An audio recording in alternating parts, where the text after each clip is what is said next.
darling. Yes, sirree, it's little old me, that gal with the pair that makes the boys stare. And I ain't just talking about your basic Bartlett buster, Elvira, Mistress of the Dark.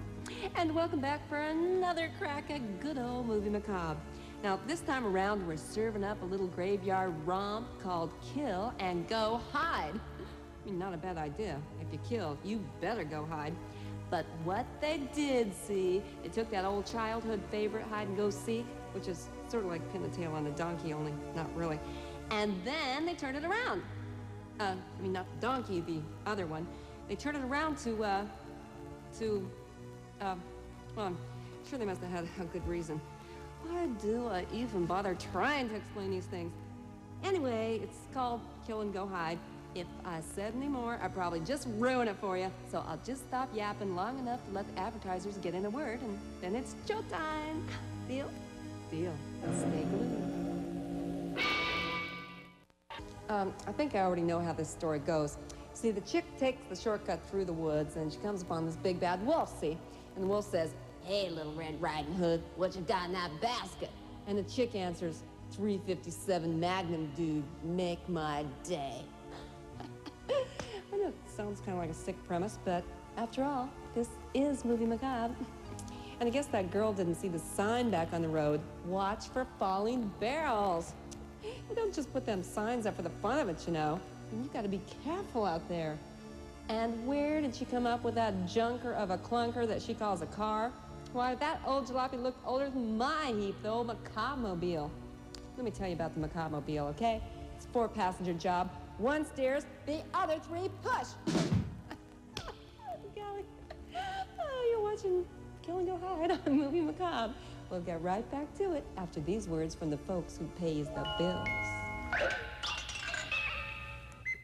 Yeah, good night and unpleasant dreams. Boy, that little brat Rosalie has bad seed written all over her. Before this movie's over, I wouldn't be surprised to see her head do a 360. And that Lacey Ann, now that is what you call one desperate chick. I mean, she has got herself a desperate car, an extremely desperate wardrobe, and now a desperate job. She was wondering if there were any animals out there in the woods. Well, I think she found out the hard way. Use a tissue to do that, honey, not your hand. Oh, and if they ever get around to that killing part in this picture, I hope they do a number on that guy with the sound effects record. I mean, just on that scene in the woods alone, he managed to use every single cut on that record except the one with the chickens in the barnyard. Okie doke, we have to take ourselves a little time out right now, but we'll get right back to Kill and Go Hide. Whoopee. Well, she'll always have Movie Macabre. You know, when that old gal was asking Mr. Norden if he'd seen a rambler, I didn't know if she was talking about her dog or her car. Where do they keep digging up them old heaps?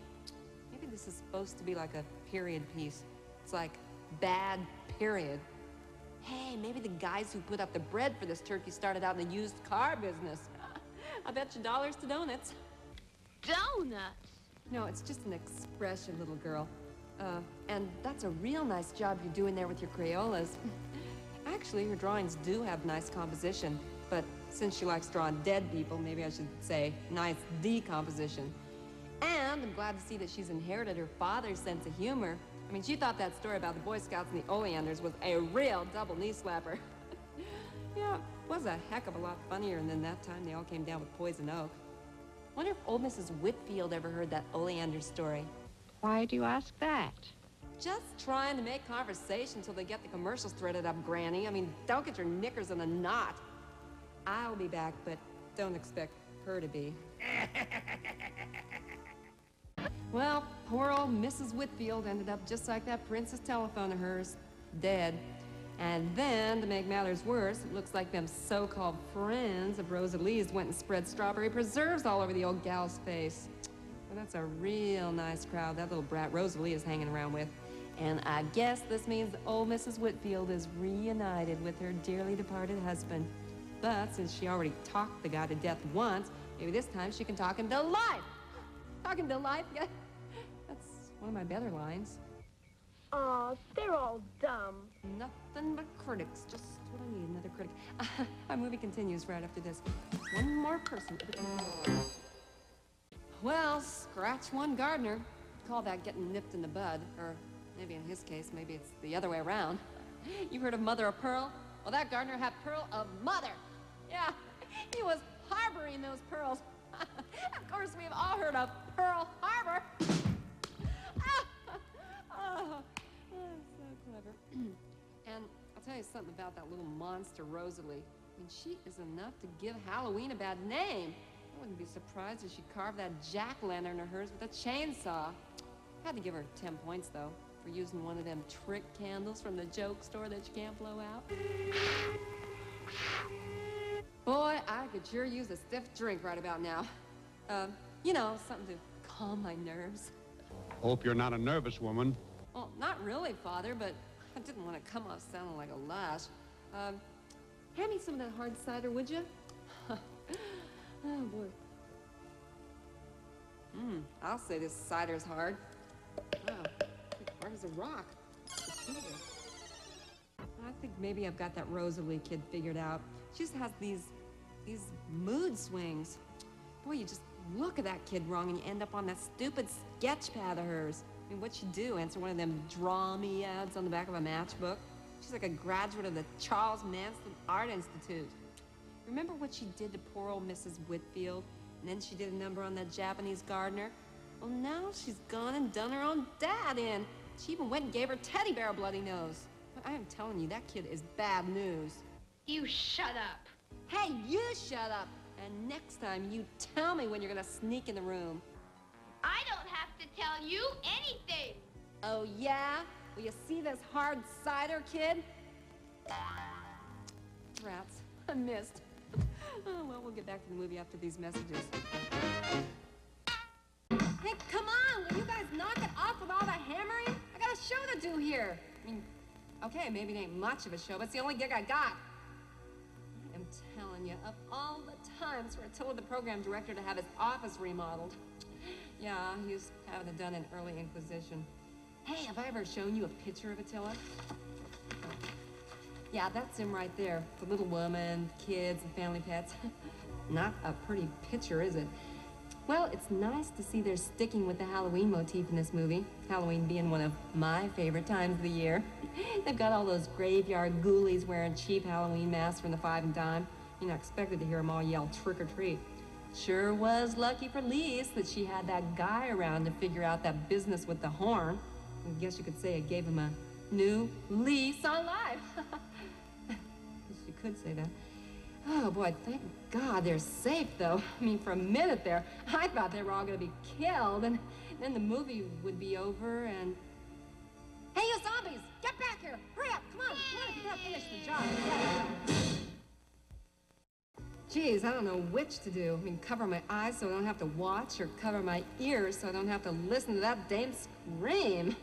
It's funny how the horn honking gave them ghouls conniptions, but it doesn't seem to bother them one bit when the chick screams all the time. I mean, talk about a worthless individual. All she has done for the past 15 minutes is scream her full head off. When Len or whatever that guy's name was bashing away at them ghouls with the rifle butt, I was just hoping he would reach over and let that broad have it right across the mouth. Well, now it looks like she's all screamed out. Or maybe the director just wised up and yelled, cut. Right now, we're gonna cut to a commercial, but when we return, it's the exciting conclusion. Exciting because it is a conclusion. Exciting conclusion to Kill and Go High, the movie. Now, I don't know how many of you guys read the credits at the end of these movies. In fact, I have to wonder why anybody who knows how to read would even be watching a turkey like this in the first place. But did you happen to notice that 3 guys were actually billed as additional creatures? Now, that's one for the old resume, ain't it? Let's see. Russ in West Side Story at the La Mirada Dinner Theater, Oscar Madison in The Odd Couple at the New Brunswick Playhouse, and additional creature in Kill and Go Hide. I am so sure. And speaking of resumes, it looks like that chick Elysienne better get hers out and dust it off. And she's worse off than when she started. At least she used to have wheels. She's gonna have herself a deuce of a time trying to get another job. I mean, who's she gonna put down as references anyway? And what's she gonna give for a reason for leaving her last position? She didn't like the graveyard shift?